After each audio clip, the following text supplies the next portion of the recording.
शरद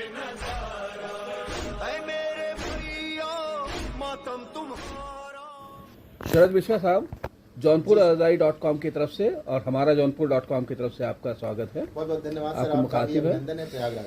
आज हम इस वक्त प्रयागराज के दांदूपुर इलाके में हैं जी, और बहुत कम लोग दांदूपुर के इलाके के बारे में इतना अच्छे से जानते हैं जो अभी आपने मुझे समझाया। तो मैं जानना चाहता हूँ दांदूपुर इलाका कैसा है, मतलब ये इसमें कैसी आबादी है, किस तरह के लोग हैं, कुछ थोड़ा बताएं। दांदूपुर सर प्रयागराज जनपद का एक बहुत संभ्रांतशाली और बहुत लिटरेट गांव है। जी। दांदूपुर अपने आप में 8 गांवों को समेटने वाला हेड पोस्ट ऑफिस है, जहां एक और वहीं पे यहाँ शिक्षा के क्षेत्र में प्रगति करता हुआ अभिनव विद्यालय, जो कि पूरे प्रदेश में सिर्फ 2 विद्यालय होते हैं और ये समाजवादी पार्टी के द्वारा स्थापित विद्यालय थे। नवोदय जैसी ही पूरी प्रेरणा होती है, वो स्थापित है। दांदूपुर एक ऐसा गांव है जहां जीआईसी है। दांदूपुर एक ऐसा गांव है जहां शिक्षा के क्षेत्र में माध्यमिक के स्कूल हमारे दादा परदादा के ज़माने से सरकारी स्कूल रहे हैं और उस स्कूल ने बहुत अच्छे अच्छे वटवृक्ष पैदा किए, जो दांदूपुर के अध्यापन शैली, यहाँ की शिक्षण शैली और यहाँ की शिक्षा को पराकाष्ठा पर ले गया। और सर, ये मुझे बताते हुए खुशी होती है, दांदूपुर एक ऐसा पड़ोसी है, सारंगापुर इसका पड़ोस गांव है, जो पूरे लगभग 3200 वोटर्स की ब्राह्मण बस्ती है और दांदूपुर सिया समुदाय के बहुत शिक्षित मुसलमानों के, बहुत संभ्रांत मुसलमानों का 3200 वोटर का ही मुस्लिम गांव है। जी।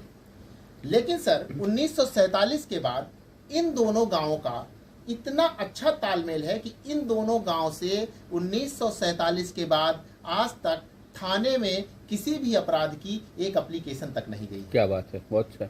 और इसके लिए आईजी ने दोनों गांवों को सम्मानित भी किया है। अच्छा, और आपने या शिया समुदाय के कुछ इमामबाड़े वगैरह भी हैं? सर, ये हम आपको बताना चाहेंगे।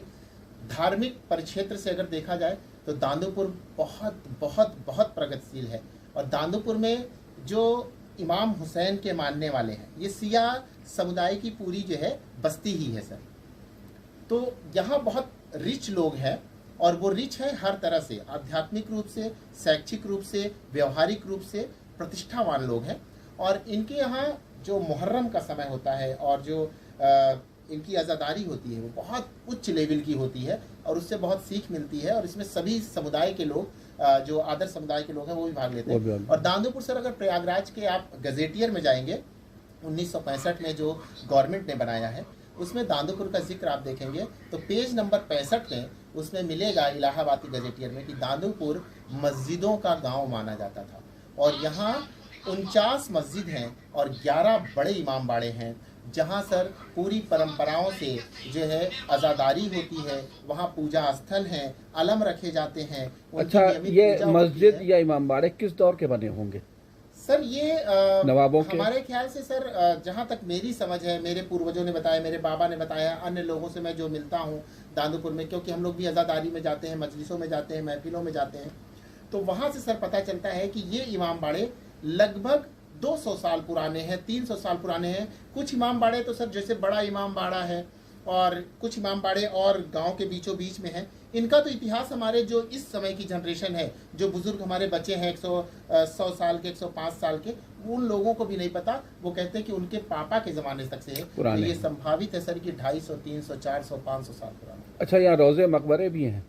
सर रोजे तो नहीं है, मकबरे यहाँ पे नहीं है। पुरानी कब्रें? नहीं सर, पुरानी कब्रें नहीं है, लेकिन यहाँ पर जो है 2 बहुत पवित्र स्थान है, जिसको जो है कहा जाता है करबला।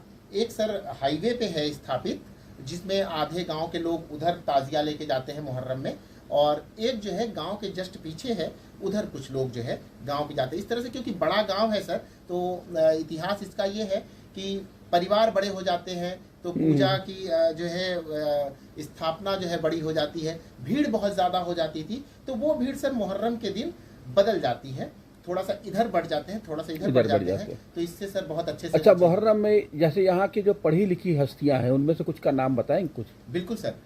सर दांदूपुर में तो पढ़ी लिखी हस्तियों का अंबार है।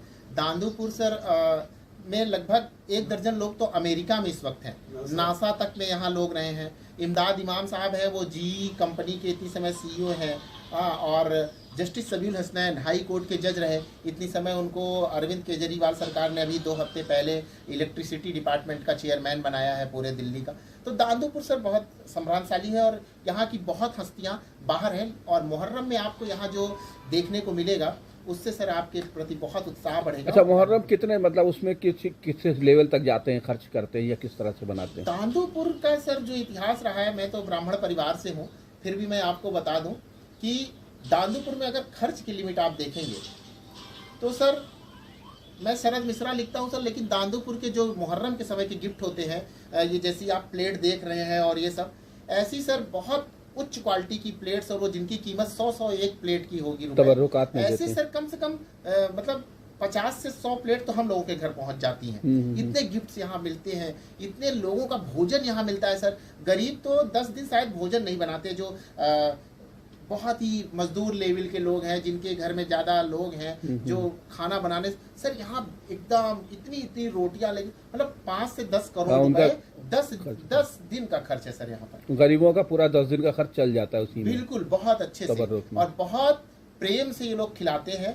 और मैं तो कहूँगा कि जो है इतना इंसानियत का पूरा एक जो वो होता है ना सर, वो निकल के आ जाता है सामने की यस, ये होना चाहिए। अच्छा, आज़ादारी में सबसे बड़ा जुलूस कौन सा बोला जाता है यहाँ?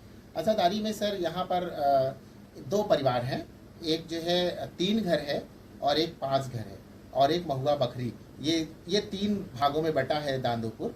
तो सर यहाँ पे जो 3 घर का जुलूस है जो हाईवे पे जाता है वो बहुत है। उसका कारण सर क्यों बड़ा हो जाता है वो, क्योंकि सर ये जो महुआ बकरी का जुलूस होता है, जिससे हमने बताया आपको करबला एक पीछे है तो तालाब के पास, तो सर क्या होता है वो लोग 2 बजे जुलूस उठा देते हैं सर, और उनका जो जंजीर का मातम है, जो आज़ादारी है, उनकी जो सीना जनी है, वो 2 बजे तक ख़त्म हो जाती है। उसके बाद सर सब लोग फ्री हो जाते हैं।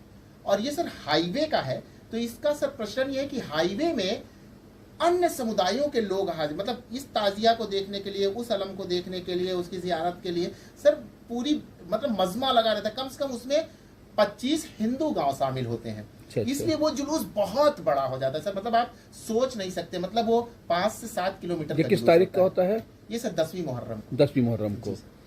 अच्छा, अगर यहाँ पे मखसूस कोई किसी तारीख का जुलूस देखना आना हो तो कौन सी तारीख का? सर यहाँ 2 चीजें बहुत प्रचलित है, एक तो 10वीं मुहर्रम का जुलूस आप देखिए, ठीक है, और एक सर यहाँ आग का मातम होता है जो 7वीं 8वीं मुहर्रम को होता है, वो बहुत अच्छे से देखने के लिए बहुत ये कहाँ पे होता है? और यही दांदूपुर में ही होता है सर, बड़े इमाम बाड़े के पास, जो जामा मस्जिद जिसको हम लोग कहते हैं, वहाँ पर जज साहब के घर के पास, जो हमने कहा माननीय जस्टिस सबीउल हसनैन साहब, उनके घर के पास। और सर एक यहाँ 72 ताबूत का जुलूस होता है सर, तो वो सर बहुत मतलब वहाँ की जो मंजर कसी है, वहाँ 72 ताबूत वाला कौन पढ़ता है? 72 ताबूत सर इलाहाबाद से आते हैं बड़े मौलाना, उनका नाम तो नहीं याद आ रहा है, और अकबर इलाहाबादी के खानदान से वो ताल्लुक रखते हैं, समझ गया। और वो जो है बहुत अच्छा उसको पढ़ते हैं। आपने बहुत अच्छी जानकारी हमें दी दांदूपुर के बारे में, एक छोटे से अच्छा सा कुछ अपने बारे में बताएं। सर मैं एक अध्यापक हूँ और दांदूपुर से मुझे बड़ा स्नेह मिलता है। दांदूपुर में जितने भी घर हैं वो हमारे ही घर हैं जैसे, और इनके जो घर हैं वो हमारे घर हैं। आज हम लोगों की परंपरा है कि मतलब भाईचारे की भावना है। और आप देखिए, मैं दांदूपुर में ही बैठ के इतनी समय आदरणीय मेराज जैदी, जो हिंदुस्तान के बहुत बड़े ऐतिहासिक धारावाहिक के राइटर्स हैं, जिन्होंने झांसी की रानी, वीर शिवाजी, शोभा सोमनाथ की, आपकी अंतरा, तमाचा, समुद्र और सीप, राजा का बाजा, जैसे मतलब अनंत ऐसे हिट धारावाहिक जो है दिए, जिनकी जितनी प्रशंसा की जाए, बहुत बड़ा योगदान है इनका। तो इनके चरणों में बैठ के आपसे मैं बात कर रहा हूं। और पत्रकारिता से आप जुड़े हैं? जी सर, पत्रकारिता सर मेरा जो है बहुत मतलब अपनी बातें सर हम कितने लोगों तक पहुंचाएंगे, तो उसके लिए एक हमें प्लेटफॉर्म चाहिए। तो हमें अखबारों का एक प्लेटफॉर्म मिला शुरू में, कुछ अखबारों का, फिर मैं पोर्टल भी हमने बनाया PBS न्यूज़ के नाम से, और अभी सर मैं अपना खुद का अखबार स्वतंत्र प्रयाग के लिए कार्य कर रहा हूँ। और बस आप सबका स्नेह मिल रहा है और अच्छे से सब चल रहा है। बहुत बहुत धन्यवाद कि आपने समय दिया और अच्छी जानकारी दी। बहुत बहुत धन्यवाद आपका।